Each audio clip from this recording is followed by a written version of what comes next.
You're always so busy with that job of yours. That's what my mom said. Standing in the doorway, her voice sharp but wrapped in fake concern. And in that moment, something inside me clicked. A strange kind of clarity washed over me. My reply came out softer than I expected, but with more weight than I'd ever carried in my voice. You never asked me, I said quietly. You made sure I couldn't come. The silence that followed was heavy, like a confession no one wanted to make out loud. This isn't the first time, is it? I continued, the realization spreading inside me like a bruise you can't stop noticing once it forms. All those family trips I'd only heard about after they happened. The holiday gatherings mysteriously scheduled when I was working. It wasn't coincidence. It was a pattern, one stretching back further than I wanted to admit. Mom stepped closer, her hand reaching out. Honey, you're overreacting. Let's just sit down. And I cut her off without saying another word. I placed the cruise tickets on the entry table, the ones I'd found with everyone's name printed clearly, except mine. Then I picked up my overnight bag. No yelling. No slammed doors. No big scene. Just a quiet choice. I walked out into the cool evening air. Behind me, I heard her call my name. But for the first time in 28 years, I didn't turn back. Half an hour later, I was sitting cross-legged on the floor of my apartment. The silence felt deafening compared to the confrontation at my parents' house. My overnight bag sat on the couch, untouched, while I pulled photo albums and shoeboxes of old memories. From the back of my closet, the carpet scratched against my bare legs as I spread everything in a wide semicircle. The first album opened to Christmas of 2019. There was my sister Ava, unwrapping a brand new laptop. My brother Mason, grinning next to his first car, used but still worth thousands. And then there was me holding up a scarf from Target, the price tag still dangling, $19.99. I looked so happy in that photo.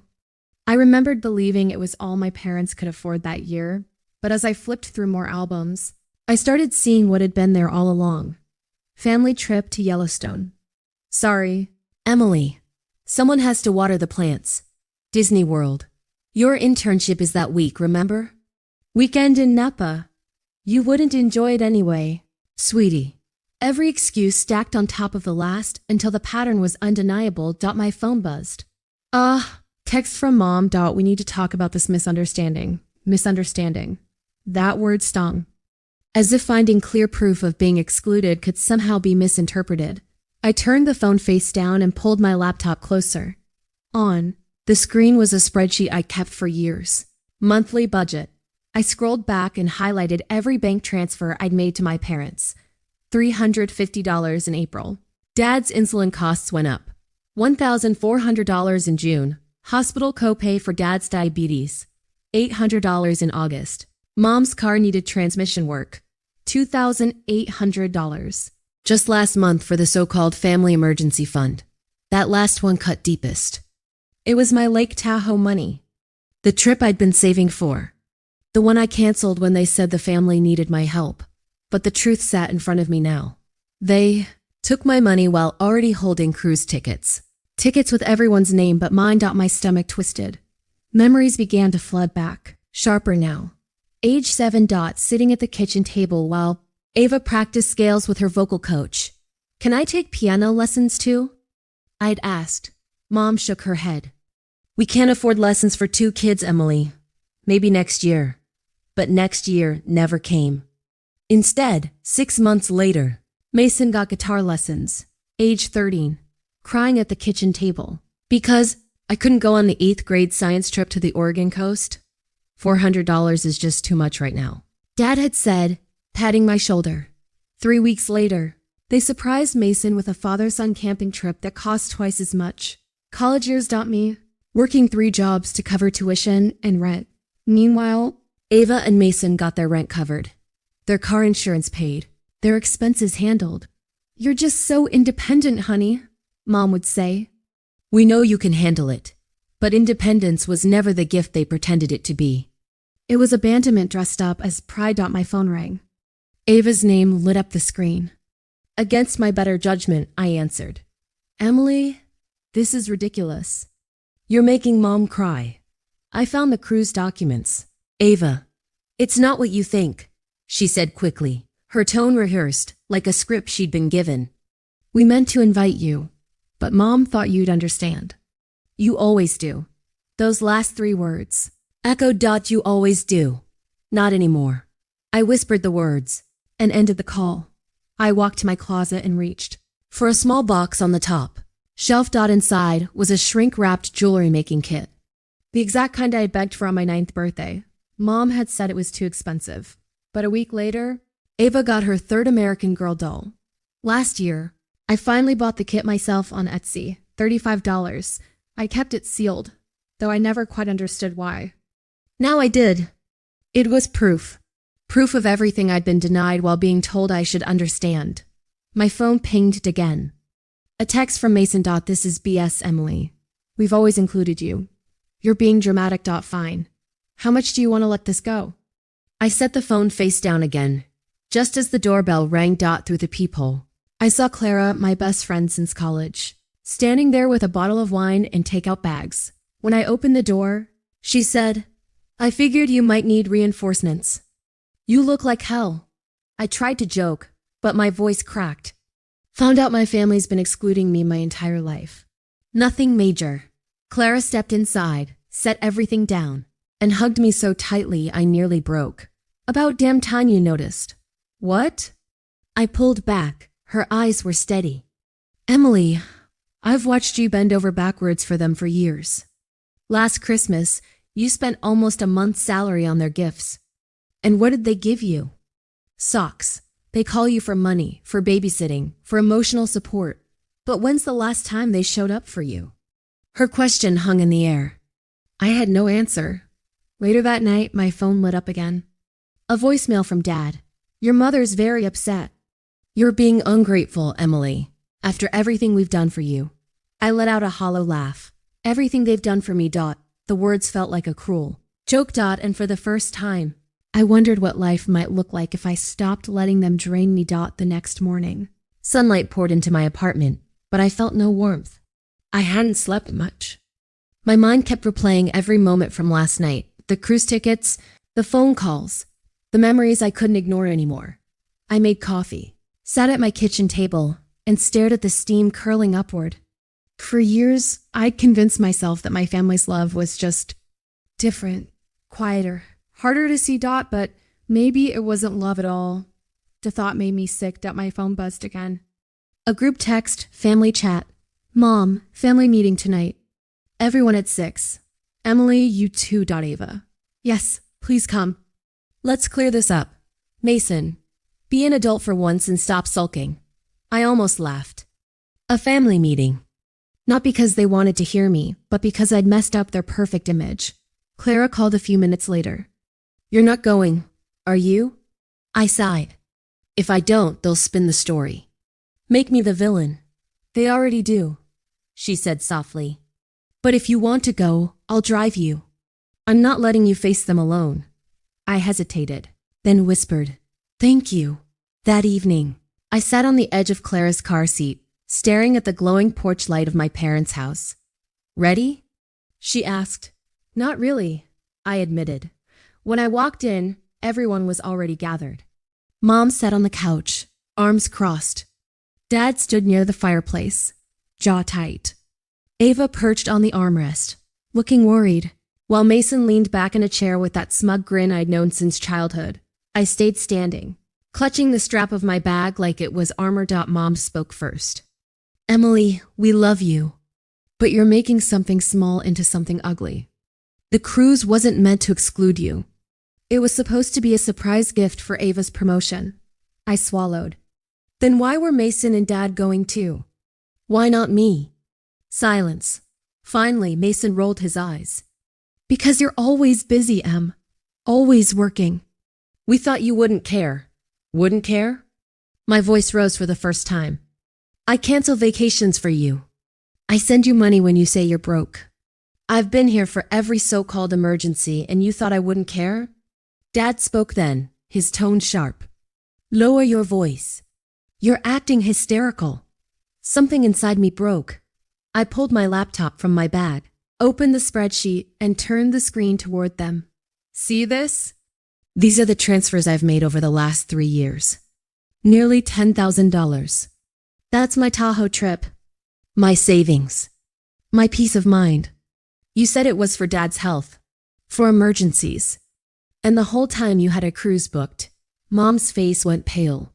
Ava's lips parted like she wanted to speak but couldn't. Mason muttered, "Oh, come on," under his breath. Dad finally said, "We never asked you to give so much." I let out a bitter laugh. "You didn't have to ask. You just knew I'd always say yes." The room grew unbearably quiet, and in that silence, something shifted inside me. For the first time, I wasn't begging for their approval. I wasn't trying to explain myself. I was done. "I'm leaving," I said firmly, shutting the laptop and slipping it back into my bag.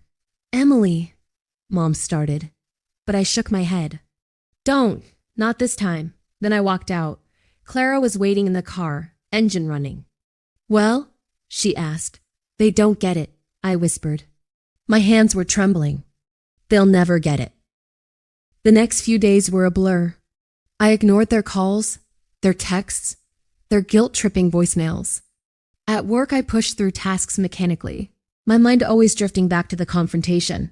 One evening, Clara came over with pizza and said, "You know, you don't have to keep playing their game. You could cut them off." The words scared me. "Cut off my own family." She shrugged. "Family is supposed to be people who love you, Em. People who choose you.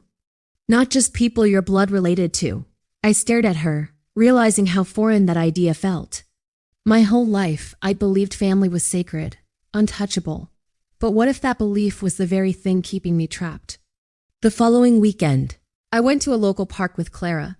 As kids played nearby and couples walked hand in hand, I said quietly, "Do you think I'm crazy for feeling this broken about it?" Clara shook her head. "No, you're grieving. Not for what happened this week, but for the years you can't get back." Her words hit me harder than anything my family had said. Grieving. That was it. I wasn't just angry. I was mourning the family I thought I had, the love I thought existed. Later that night, I went home and started writing. Page after page in my journal, I wrote about the birthdays forgotten, the times I was left out, the way my accomplishments were brushed aside while Ava's were celebrated. I wrote until my hand ached, until tears blurred the ink, and when I was done, I felt lighter. Not healed, but lighter. Days turned into weeks. Slowly, I built routines that didn't involve them. I joined a weekend pottery class. I started running again. I cooked for myself instead of waiting for family dinners that rarely included me, but the silence from my parents never lasted long. One night, Mason showed up at my door. "Emily, we need to talk." I didn't let him in. I stepped outside instead, arms folded. "What do you want?" I asked. "You're really going to throw away our whole family over this?" He demanded. I almost laughed. "Over this?" "Mason, this isn't one thing. This is my whole life," he scoffed. "You've always been dramatic." Mom and Dad did their best. Just because you didn't get every little thing you wanted, every little thing? I snapped. I didn't want dolls or cars or trips. I wanted to matter. And I never did. For once, he had no snarky comeback. He just muttered, "Whatever," and walked away. I closed the door, leaned against it, and realized my legs were shaking. But beneath the fear, there was something else. Relief. That night, I stood at my window looking out at the city lights. For years, I thought those lights were reminders of everything I was missing. The family dinners, the vacations, the togetherness. But now, they looked different. They looked like possibilities. Like freedom. And for the first time, I wondered, maybe walking away wasn't losing everything. Maybe it was finally gaining myself. 2 weeks passed. 2 weeks without a single family dinner, without a guilt-ridden text from Mom that I actually replied to, without the constant buzzing of obligations I never agreed to, but always carried. And yet, the world didn't fall apart. I still woke up. I still went to work. I still came home to my small but cozy apartment. For the first time, I felt like my life was mine, but freedom is a strange thing. At first, it feels heavy, lonely, like standing in a wide-open field with no map. Some nights, I'd catch myself staring at old photos, wondering if I'd overreacted, wondering if maybe they were right. If maybe I was dramatic. Then I'd remember Ava's voice on the phone. You always do, and I'd remember Dad's words, ungrateful. And just like that, the fog would clear. One Friday evening, Clara and I sat in a cafe near downtown. She stirred her latte and said, "You've been quiet lately. What's going on in that head of yours?" I hesitated, then said, "I keep thinking about what family even means. Because if it's just about blood, then I guess I still have one. But if it's about love, then maybe I don't." Clara leaned forward. You do. Look around. You've got friends who show up for you, coworkers who respect you, neighbors who wave every morning. Family isn't always given. Sometimes it's chosen. Her words sank into me. Chosen family. The phrase felt both foreign and comforting. Do you really think I can build something like that? I asked. She smiled. You already are. The next day I went to my pottery class. As I shaped clay on the wheel, the instructor, a kind woman named Nora, asked how my week was. Without thinking, I told her the truth. About the cruise, about my family, about the decision to step away. She listened quietly, nodding. When I finished, she said, "Sounds like you're finally stepping into your own story." That takes courage. Courage. That word stuck with me. I had never thought of myself as courageous. I thought of myself as the reliable one. The quiet one. The one who held things together. But maybe courage didn't always look loud. Maybe sometimes it looked like walking away from the people who broke you, even when the world told you to stay. That evening, my phone lit up again. A message from Mom. Dinner at our house tomorrow. We expect you to come. Not please. Not we'd love to see. You. Just an expectation. I stared at the screen for a long time before typing back. I won't be there. Within seconds. The phone rang. Mom's voice cracked through the line. Emily, don't do this. Family is forever. I swallowed hard. Family should be love, Mom, not just forever. There was a pause. Then she whispered, almost angrily, "You're breaking my heart." The line went dead. I sat there in the dark, phone still in my hand, realizing something important. She wasn't crying because she missed me. She was crying because she was losing control, and that wasn't my burden to carry anymore. The next week, I made a list in my journal. At the top, I wrote, things I want that don't involve them. Travel to Lake Tahoe. Finally, take more pottery classes. Save for a place with a balcony. Host a Thanksgiving dinner with friends. Learn how to dance without feeling stupid. The list grew longer, filling 2 pages. Each item felt like a step toward a life I hadn't dared to imagine. For so long, my choices revolved around their needs. But now the possibilities felt endless. One Saturday, Clara and I planned a small get-together at my place. Just a few friends, some food. Music in the background. As people laughed and passed plates around. I stood in the kitchen doorway and watched. There was no tension, no judgment. No invisible ranking system where I always came last. It was simple, easy, warm. And in that moment, I realized this was what home was supposed to feel like. Not a house filled with secrets and guilt, but a space where I could breathe. A few days later, Ava showed up at my apartment unannounced. She looked tired, her eyes puffy like she hadn't slept. "Can I come in?" she asked softly. I hesitated, then stepped aside. She sat on the couch, twisting her hands in her lap. "Mom's been a mess. Dad too. Mason says you're overreacting, but I don't know. Maybe you're not." That last part surprised me. I sat across from her. "Ava, do you even see it? How different they treated me compared to you and Mason." Her eyes flickered with something. Guilt. Maybe. Sometimes, she admitted. But I thought, I don't know. I thought you didn't mind. You were always so strong, so independent. I let out a bitter laugh. I wasn't strong. I was just alone. We sat in silence for a long moment. Finally, she said, "I don't want to lose you." My chest tightened. I believed her. But I also knew something else. I couldn't rebuild with her if she didn't first see the truth. "Ava," I said gently, "I'm not asking for perfection. I'm asking to be valued. If you can't give me that, then maybe you will lose me. Tears filled her eyes. She nodded slowly, stood up, and left. I didn't know if she'd ever come back, but for once, I didn't feel responsible for fixing it. That night, I opened the shrink-wrapped jewelry-making kit I'd kept for years. I cut the plastic, spread the beads and tools across my table, and started threading them together piece by piece. I created something new. Something mine. And as the necklace took shape under my hands, I realized it wasn't just jewelry. It was a symbol, proof that I didn't need their permission to create beauty. Proof that even after years of neglect, I could still build something whole. When I finished, I held it up to the light. The beads caught the glow, reflecting back at me. And for the first time in a long while, I smiled. The next morning, I wore the necklace to work. A coworker noticed it immediately. Wow, that's beautiful. Where'd you get it? I touched the beads lightly. I made it. Her face lit up. You should sell those. Seriously. I laughed, but the idea stuck with me. Sell them. Create more. Turn something painful into something beautiful.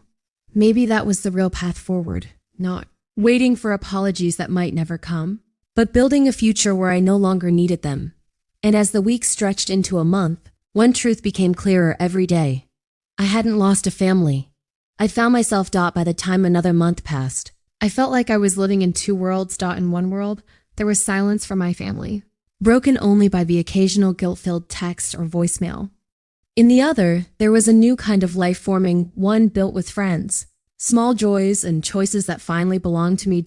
And little by little, the second world was winning.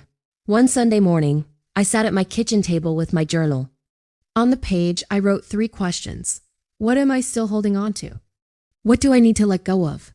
What do I want my life to look like in 5 years? The first answer came quickly. I'm holding on to the hope they'll change. The second, I need to let go of waiting for them to love me the way I deserve. And the third, that one took time. But eventually, I wrote, I want peace. I want a home that feels safe. I want love that doesn't come with conditions. When I set my pen down, I realized I wasn't writing about them anymore. I was writing about me. That same week, Clara surprised me with tickets. Pack a bag, she said, grinning. We're going to Tahoe. You've put it off too long. The drive was long. But when we finally reached the lake, the sight stole my breath. The water stretched out endlessly, glimmering under the sun. The mountains stood tall, wrapped in green. I stood at the shore, toes sinking into the sand, and whispered, I made it. Clara smiled. Not with them. With you. Tears welled in my eyes, but this time they weren't from pain. They were from something new. Relief, joy, freedom. We spent 3 days hiking, laughing, sitting by the water at night with hot chocolate in our hands. And every moment felt like a piece of the life I'd always wanted but never thought I could have. On the last night, I wrote in my journal, this is what family feels like. Not the blood kind, the chosen kind. When we got back, reality waited for me in the form of an envelope taped to my apartment door. My parents' handwriting. Inside was a letter. Emily, we don't understand why you're doing this. We've always done our best. Families fight, but at the end of the day, we're still family. You need to stop being stubborn and come home. Love, Mom and Dad. I read it 3 times, my heart sinking with each word. There it was again. Not an apology. Not accountability. Just blame. Just expectation. I sat on my couch, holding the letter in my lap. And then, slowly, I tore it in half, piece by piece. I dropped it into the trash. And with each tear, I felt lighter. The next morning, Ava called. Emily, I know things are bad right now, but I need you to know. I see it now. How unfair it was. I can't fix the past, but I want to do better. Her voice trembled. For a long moment, I said nothing. Then, softly, I believe you want to. But Ava, I need space. If you really mean it, then give me time. She agreed. And for the first time, I felt hope. Not for the whole family, but maybe for her. Life kept moving. I kept going to pottery class, kept making jewelry, kept learning how to fill my days without the constant weight of their approval. One evening, Clara came over to help me set up an online shop for my necklaces and bracelets. You're really doing this, she said with a grin. I guess I am. I laughed. Turning pain into profit. But it was more than profit. Each piece I made carried a piece of my story. Every bead, every thread was proof that even after being pushed aside, I could create something valuable. And when the first order came in a week later, I cried. Not because of the money, but because it felt like validation. Like the universe whispering, "You're on the right path." Months passed. The holidays rolled around, the first I would spend without them. At first I thought it would hurt. And maybe, deep down, a part of me still ached for what could have been. But that Thanksgiving, my apartment was filled with friends. We cooked together, laughed until our sides hurt, and sat around my tiny dining table sharing what we were grateful for. When it was my turn, I took a deep breath and said, "I'm grateful for finally learning that family isn't about blood. It's about love. And I have more of it in this room than I ever had growing up." The room went quiet for a moment, then Clara raised her glass. To Emily, for finally choosing herself. Everyone cheered, and my heart swelled. This was home. On New Year's Eve, I stood on my balcony, fireworks bursting in the distance. A thought crossed my mind. What if they never change? What if this is it? And for the first time, the answer didn't scare me, because I realized I didn't need them to change. I didn't need their approval, their validation, or their love on conditions. I had my own life now, my own dreams, my own chosen family, and that was enough. Looking back, I see it all clearly now. The cruise tickets were just the spark. The truth was there all along, in the forgotten birthdays, the unfair treatment, the constant taking without giving back. But here's what I've learned. Sometimes the greatest betrayal isn't being excluded. It's realizing you were never truly seen. And sometimes the greatest freedom comes when you stop begging to be seen and start seeing yourself. So, if you've ever felt invisible in your own family, if you've ever wondered why love seemed to skip over you, hear me when I say this. You are not unlovable. You are not invisible. And you do not have to keep sitting at a table where love is conditional. You can build your own. I did. And though it wasn't easy, though it broke me first, it also rebuilt me. Stronger, freer, whole. And for the first time in my life, I'm not waiting for them to choose me because I finally chose myself.